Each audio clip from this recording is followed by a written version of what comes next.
Salut à toi, bienvenue sur l'Instant Vertical, le podcast qui pointe vers l'évidence de ce qui est déjà là. Installe-toi confortablement, laisse-toi aller à ces mots, cet entretien qui va suivre, et je t'invite à un tout petit moment de silence pour savourer la verticalité de cet instant.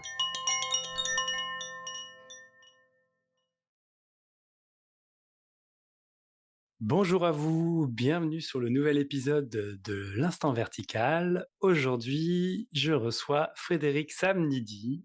Bonjour Frédéric. Bonjour Benjamin. Alors Frédéric, enchanté de te recevoir sur l'Instant Vertical. Je t'ai invité pour qu'on ait un échange sur notre relation à Dieu, ce concept, cette notion de Dieu, et de parler de tout ça avec toi. Et pour te présenter rapidement pour nos auditeurs, donc toi Frédéric, tu as rencontré la spiritualité très jeune. Tu as été notamment à travers la religion, ce que tu me disais en amont, que tu as beaucoup lu, etc., et que tu as vécu la bascule en 2005, et depuis, tu partages régulièrement en satsang, tu fais même des satsangs saisonniers, tu organises une retraite également, tu partages en ligne, tu viens de créer un café spirituel, mais on en parlera peut-être un peu plus en fin d'émission, et tu accompagnes des gens en individuel. Et je t'avais rencontré, je t'ai vu en vidéo, je t'ai pas rencontré parce que c'est la première fois qu'on se parle, lorsque tu avais fait un entretien avec Pierre Léry-Guillemets sur l'ashram du cœur. Voilà, est-ce que ça te parle un peu comment je t'ai présenté? Est-ce que tu veux rajouter quelque chose? C'est parfait. Super. Eh bien, je te propose d'entamer directement nos échanges sur la relation à Dieu. Et voilà ma première question que du coup je peux te poser. Qu'est-ce que pour toi Dieu? Rien que ça. Alors c'est un vaste sujet dans lequel on peut se perdre au sens littéral du terme. Alors, pour commencer, je vais, vous donner une définition de Dieu, alors soyez bien attentifs.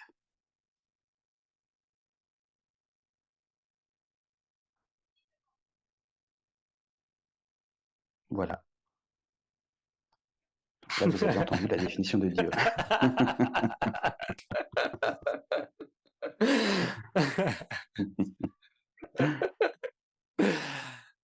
Super.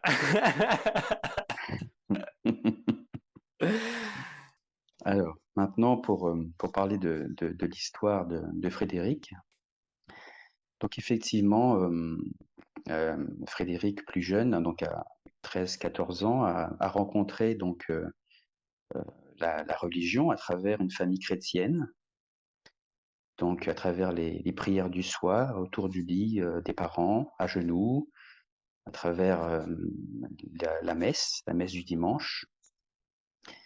Donc assez vite à l'église, en entendant la lecture des évangiles, quelque chose a été touché, avec le sentiment qu'il existait une réalité qui était au-delà de ce que proposait le monde. Et donc, assez vite, j'ai eu l'aspiration à avoir une relation intime avec Dieu, avec ce Dieu dont on parlait. Alors, j'ai été assez insatisfait de ce que proposait la religion en elle-même, la pratique religieuse avec les prières, parce qu'il y avait le sentiment qu'on pouvait véritablement avoir une relation intime avec Dieu. Et donc, c'est ce qui, par la suite, a animé une recherche spirituelle. Une recherche spirituelle qui s'est enrichie par la suite avec la découverte des livres d'Arnaud Desjardins. Donc, première personne qui a parlé, donc j'ai entendu parler d'éveil. Donc, bon, c'est un mot très galvanisé aujourd'hui, hein, qui veut dire tout et n'importe quoi, mais derrière ce mot, il y avait le sentiment qu'il puisse y avoir une véritable connexion, unité avec Dieu. Et finalement, c'est ce qui m'animait, cette union, cette unité avec Dieu.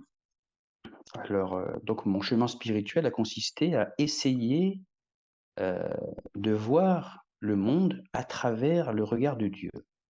Donc c'est très ambitieux, mais finalement si je peux résumer véritablement la recherche, il y avait l'aspiration à cette, communion pour pouvoir voir le monde avec le regard de Dieu et aimer, au sens divin du terme, donc aimer de l'amour de Dieu. Donc encore une fois, vaste programme, hem et donc c'est un programme très ambitieux et qui, en tout cas lorsque j'étais plus jeune, nécessitait une certaine méthodologie parce que c'est pas forcément simple d'aimer. On peut le voir au quotidien. Il y a certaines situations où c'est pas forcément, l'amour qui semblerait être, on va dire la réaction la plus propice et pourtant il y avait cette véritable aspiration à aimer inconditionnellement, à l'amour universel. Donc ça m'a amené à un chemin qui était donc, plus de l'ordre de la pratique contemplative. Donc je n'étais pas forcément un grand adepte de la méditation, que je trouvais assez froide et qui ne me parlait pas. En revanche, j'avais déjà ce goût à me plonger dans la contemplation, à contempler la nature, me promener, dans la forêt, à regarder, pendant des heures en fait les rivières couler et il y avait déjà, à travers cette pratique contemplative, on va dire, un avant-goût de Dieu. Donc, lorsqu'on est dans la forêt, on peut être complètement émerveillé par le miracle divin qui sous-tend, la nature. Donc assez vite, hein, j'ai été très touché par ça, par le miracle que constituait ce qui se présentait à mes yeux, la nature, la vie, hem, avec, parfois des expériences passagères, d'unité et d'émerveillement. Je me souviens là, un des souvenirs qui me revient, c'est qu'observant une fois, simplement un canard, j'observais la forme du canard et elle me paraissait complètement miraculeuse. Hem, il y avait cette aspiration à observer les choses dans leur émergence et leur, fraîcheur originelle. C'était vraiment ce qui me portait, c'était de voir les choses avec dans leur fraîcheur originelle. Hem, donc parmi tout à l'heure, je parlais de méthodologie et dans cette méthodologie, il y avait donc, la proposition d'Arnaud Desjardins et son maître Swami Prajnanpal qui est donc le oui à ce qui. Même si ça peut paraître, relativement simple, le oui à ce qui est véritablement une invitation à contempler, à voir ce qui est pour ce qu'il est, sans y projeter nos attentes, nos projections, nos pensées. Donc en soi, cette, contemplation, portée par le oui à ce qui est, était, en soi une ouverture à l'être. Hem et quelques années plus tard, donc en 2005, comme tu l'as évoqué, lors d'une crise existentielle assez profonde parce qu'il y avait, toujours cette, nostalgie de Dieu qui était présente, qui était une douce nostalgie tout à fait, comment dire? Facile à vivre, Mmh. jusqu'à ce que dans cette crise existentielle, il y ait eu, un doute profond qui a laissé entendre que cette aspiration de Dieu était illusoire et donc ça m'a amené à une profonde introspection qui s'est formulée par la question: «Quel est le cœur éternellement vivant de la spiritualité?» Hem, C'était une question qui était devenue, vitale à un esprit suffocant. Je ne pouvais plus me contenter du simple espoir de rencontrer Dieu.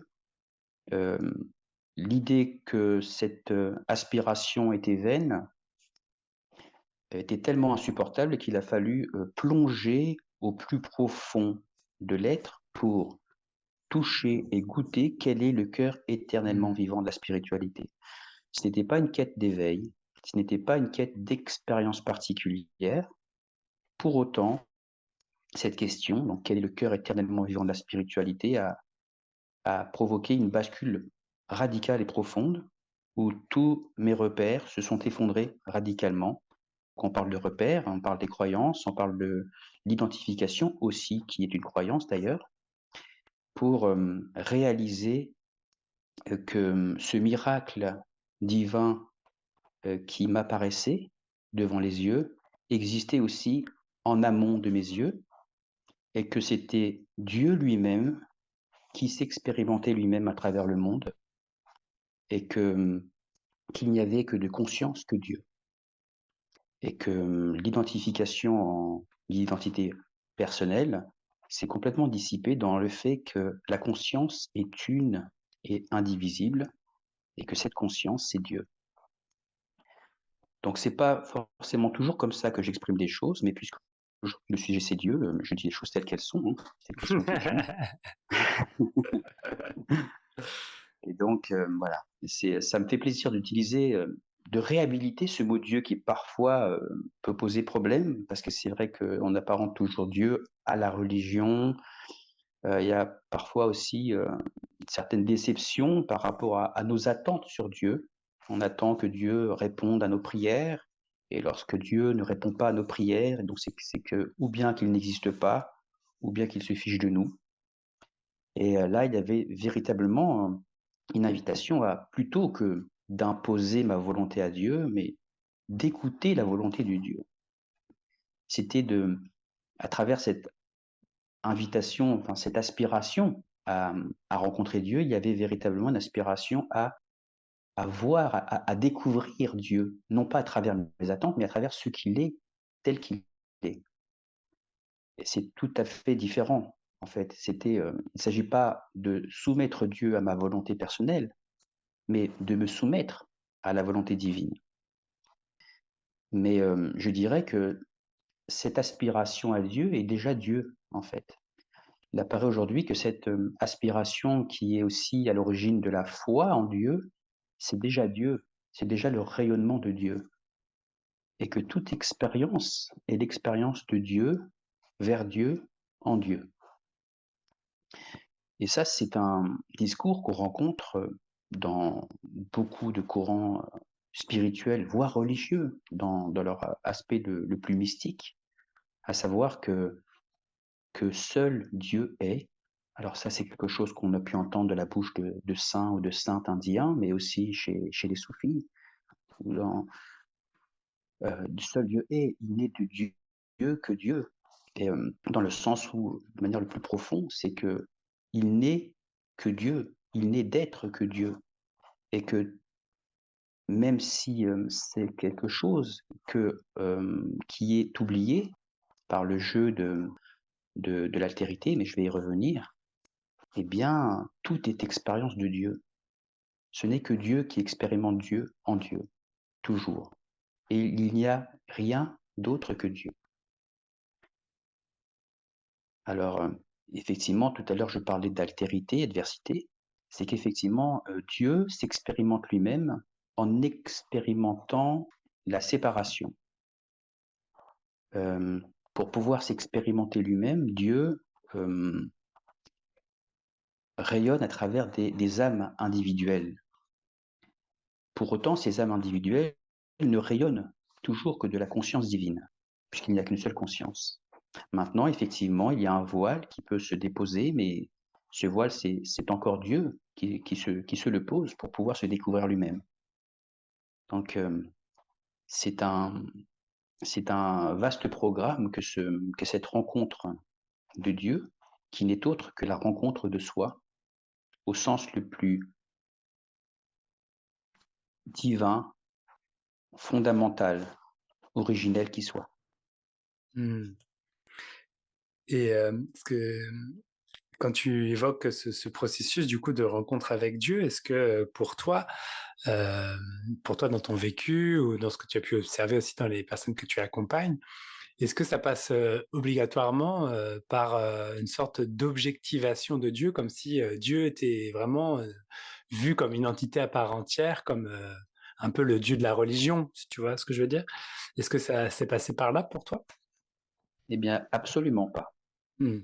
Là, je l'exprime sous cette forme aujourd'hui parce que c'est le thème, Mais l'invitation, lorsque j'accompagne ou je partage sur le chemin, sur la réalisation, sur la découverte de soi, elle est véritablement à revenir à se rencontrer soi-même.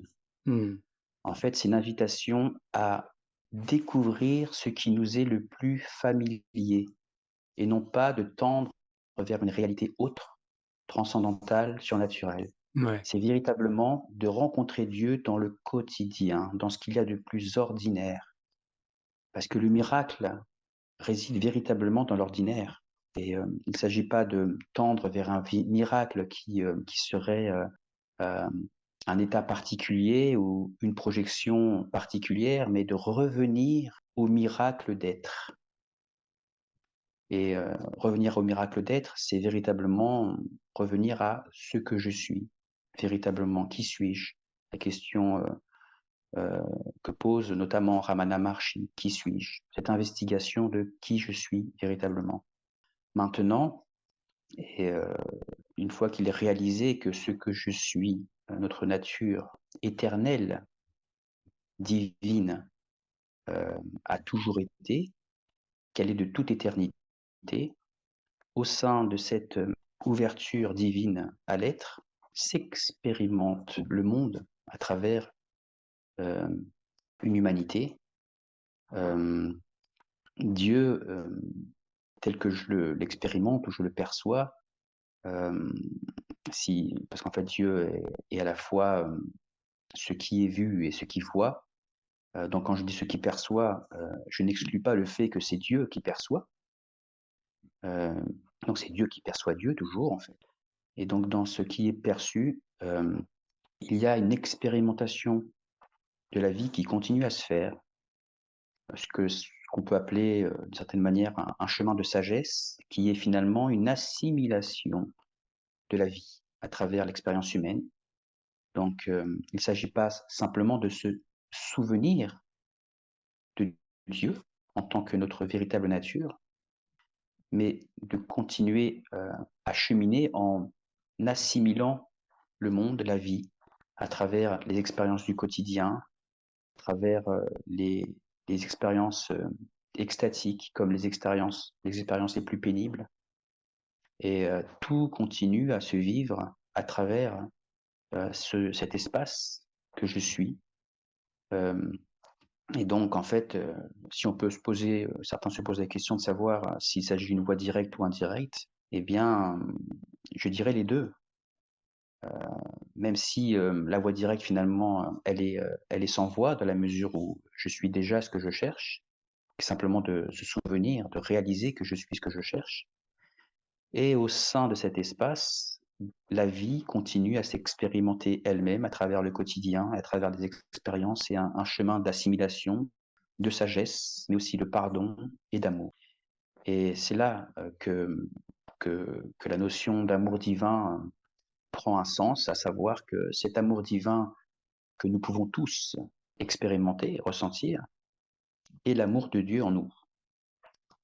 Donc ce n'est jamais quelqu'un qui aime d'une manière divine, c'est Dieu qui aime à travers nous. Et l'amour divin, c'est de ne plus poser d'obstacles, comme le disait Rumi, à l'écoulement naturel de l'amour. Et ça, c'est aussi un cheminement qui nécessite, euh, qui passe par le pardon, par la réconciliation à ce qui est, donc le fameux oui dont parlait Arnaud Desjardins. Donc en fait, c'est là qu'on peut poser que le oui d'Arnaud Desjardins est un chemin d'amour, que c'est en étant un oui à ce qui est, à tout ce qui est, y compris ce qui est désagréable, pénible. C'est ce grand oui, ce vaste oui, et pour pouvoir, on peut se permettre ce oui parce qu'on est bien assez vaste pour tout accueillir de par notre nature vacante, que nous pouvons retrouver et goûter à l'émergence de l'amour divin en soi, de l'amour christique, quel que soit le nom qu'on peut le donner, à travers le pardon déjà envers soi-même, puis envers l'autre, et finalement de réaliser que soi-même et l'autre, eh bien c'est la même chose. C'est à travers ce chemin de pardon qu'une compassion émerge, et cette compassion, c'est simplement l'émergence de l'amour divin à travers soi. Est-ce que, tu évoquais tout à l'heure que quand tu étais plus jeune, du coup, tu avais rencontré, Dieu à travers la religion et puis à la suite par la spiritualité. Qu'est-ce que tu perçois toi, on va dire, de différent entre, ce que toi tu as perçu au sein de la vision de Dieu au sein de la religion et de ce que ça t'a apporté, en termes de spiritualité? Est-ce qu'il y avait une différence? Est-ce qu'il y en avait pas? Qu'est-ce qui s'est passé pour toi à ce moment-là? Eh bien, ce qui est apparu, si, je pouvais mettre une forme de parallèle entre l'expérience de Dieu et la pratique religieuse telle que je l'avais apprise, c'est que, la religion peut véritablement être, une pratique spirituelle. Je ne perçois pas la religion comme opposée à la spiritualité. Tout dépend véritablement de la façon dont on va, expérimenter cette religion. Mmh. Alors, il est vrai que moi, j'étais beaucoup plus, sensible à l'approche mystique de la religion. Donc, j'étais plus touché par Maître Eckhart, par exemple, Mmh. que par les préceptes, on va dire, catholiques à proprement parler. Mais à mon sens, quelle que soit la religion, il y a possibilité, de véritablement, revenir vers Dieu et à travers ce retour vers Dieu, de revenir sur, ce que nous sommes véritablement et depuis toujours. Et certaines religions, comme le christianisme d'ailleurs, hein, a une part ouverte à cet amour, au pardon, à la miséricorde, à travers l'amour christique, qui peut parfaitement aussi être un chemin, de retour à soi et à notre véritable amour, qui est à la fois, rayonnante et qui peut être aimante pour peu qu'on s'abandonne parfaitement à cet amour. Donc, bon, j'ai ceci pour dire que, à mon sens, je n'ai aucun problème avec la religion, et Mmh. la question est de savoir comment cette religion est vécue et expérimentée. Oui, donc c'est là qu'intervient, on va dire, un peu plus, la dimension de l'expérience de Dieu que tu évoquais.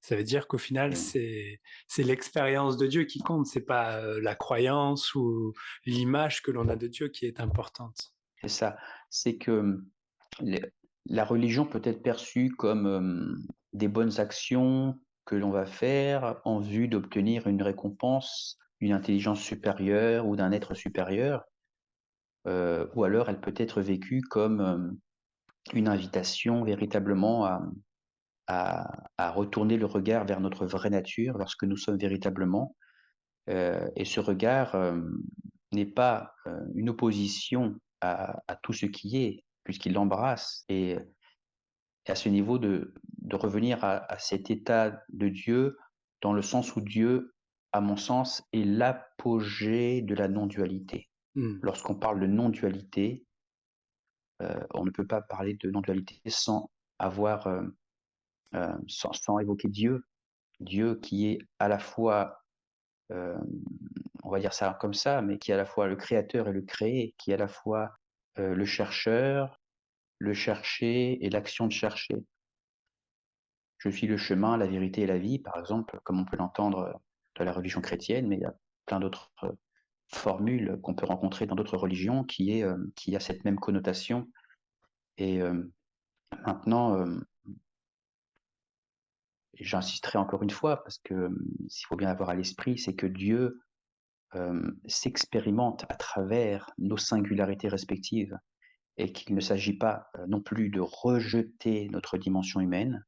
Il ne s'agit pas, hem, d'essayer d'éradiquer nos expériences humaines, mais de les embrasser pleinement.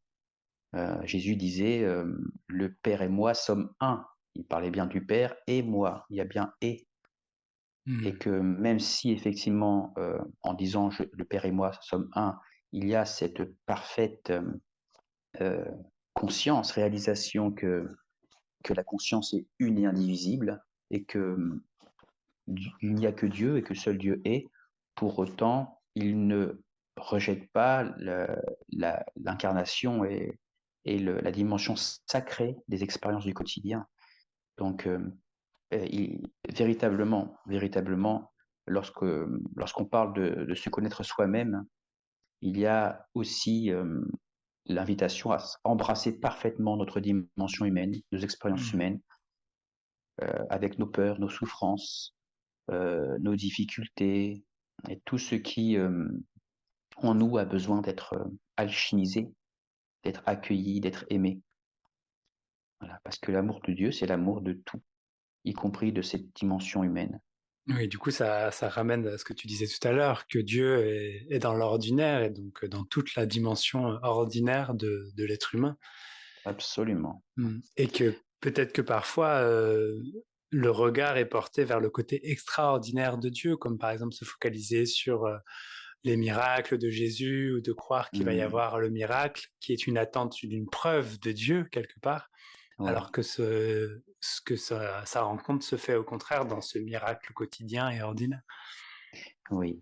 Bien, si on pose le mot d'éveil, même si, Mmh. l'éveil, hein, c'est une expérience passagère qui nous ramène à ce que nous sommes depuis toujours. Donc en fait, l'éveil, disparaît, avec, aussitôt qu'il se réalise en fait, donc l'éveil n'a pas d'existence en soi, c'est une bascule, mais la bascule, une fois que la bascule est faite, il n'y a plus rien si ce n'est, ce qui est depuis toujours. Eh bien donc cet éveil, n'est que finalement le souvenir de Dieu. C'est de se souvenir en tant que Dieu, en tant que pure conscience. Maintenant, ce souvenir de Dieu, hem, donc dans sa verticalité, d'ailleurs j'aime beaucoup le titre de ton émission, Instant vertical. Mmh. Ce souvenir de Dieu dans sa verticalité n'est pas la négation de sa dimension horizontale, donc de Mmh. ce qui s'expérimente au quotidien à travers les expériences de vie que nous rencontrons, que nous connaissons, qui se vivent à travers, cette conscience. Et donc tout est précieux et tout aspire à être vécu pleinement. Donc là, cette notion de Dieu, même si, le mot notion me dérange un petit peu, mais bon, il faut bien qu'à partir du moment qu'on l'expérimente ou qu'on le formule, forcément Oui. ça ne peut être qu'une notion, on le comprend. Mais Mmh. l'invitation véritablement, c'est de dépasser la notion de Dieu pour revenir véritablement au-delà des mots ou alors en amont des mots, ce qui revient au même, sur, cet ineffable, hem, cet ineffable, parfaitement intime et familier, que nous sommes et qui n'est que le miracle originel. Donc en fait, s'éveiller, c'est, renaître au miracle d'être. Donc heu, lorsque ce miracle d'être, est perçu et vu clairement, finalement tout autre miracle est secondaire. Donc aujourd'hui, il pourrait y avoir un miracle qui se produit devant mes yeux, l'apparition de Jésus, de Marie, et ben, ce miracle ne serait pas aussi, bouleversant que le miracle d'être pour le percevoir. Mmh. Mmh. Du coup, je voudrais t'inviter, si tu veux bien, pour clôturer cette émission.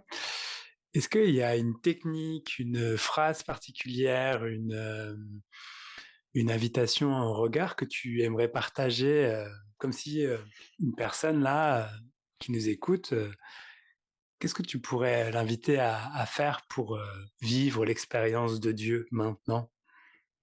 Alors, ce que j'inviterais à faire, au-delà du oui que proposait, Arnaud Desjardins, Mmh. ce que j'aime, proposer à faire, c'est de revenir à la vraie nature du maintenant. La vraie nature du maintenant, c'est la vraie nature de Dieu. C'est l'immuabilité de Dieu. Donc de revenir à maintenant, de percevoir que nous ne sommes pas maintenant, nous ne sommes pas ici et maintenant, mais que nous sommes l'ici et maintenant. Que la vraie nature de l'ici et maintenant, c'est nous. Donc l'invitation qu'on peut voir, de la part de plusieurs accompagnants, guides ou gourous, à revenir à l'instant présent est précieuse. Mais non pas de revenir à l'instant présent comme un lieu différent de nous dans lequel nous pouvons être, mais de réaliser que nous sommes cet immuable maintenant au sein duquel la vie s'écoule. et aucun au sein duquel la vie est expérimentée. Donc, véritablement revenir à ce maintenant que je suis. Je suis l'ici et maintenant.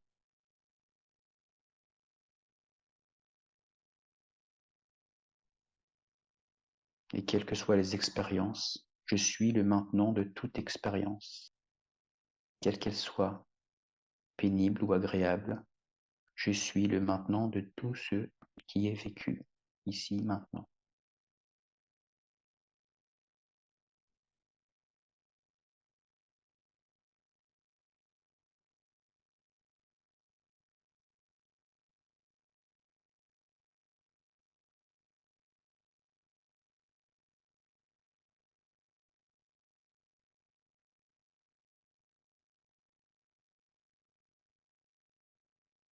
On en revient à la définition du Dieu par lequel tu as commencé cet épisode. Et oui, La parce boucle que est bouclée. tout, oui, exactement. Tout naît du silence et revient au silence. Le silence est Dieu. Oui, rien n'est plus proche de Dieu que le silence. Eh ben, merci beaucoup, Frédéric, Je t'en pour tous prie. ces mots, pour cet échange et ce partage précieux. Merci à toi. Et est-ce que, donc, comme je le disais en introduction de cette émission, donc toi, tu organises régulièrement des partages en présentiel. Donc toi, tu es plutôt du côté de la Normandie, mais tu partages aussi depuis peu en ligne, notamment avec le café spirituel.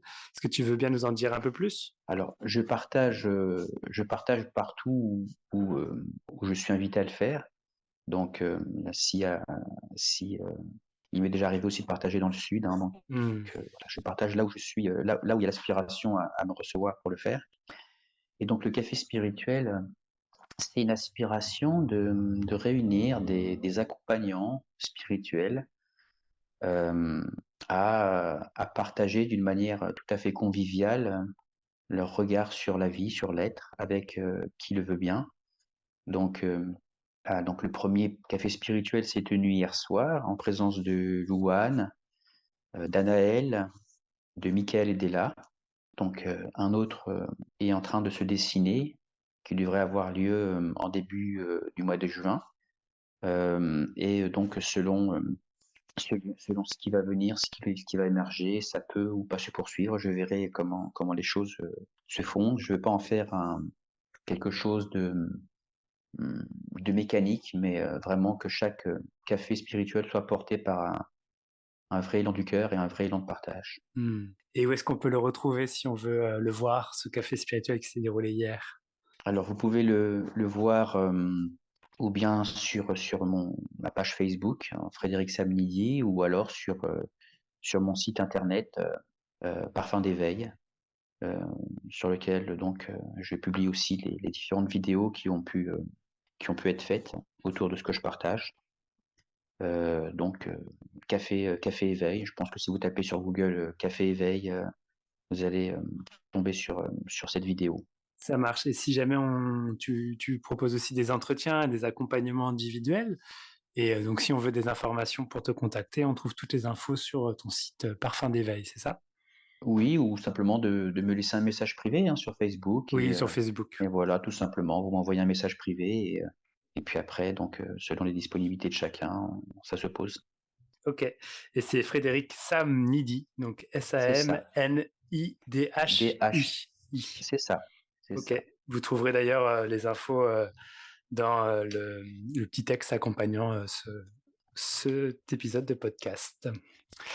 Eh ben, merci beaucoup Frédéric pour tout cela. C'était une joie de te rencontrer. Une joie partagée, merci. Et ce serait une joie de refaire ça un de ces jours, dans le même contexte ou un autre. Eh bien, avec plaisir. Merci beaucoup Frédéric, et puis je te souhaite une très belle journée. Merci. Joyeux maintenant à tous.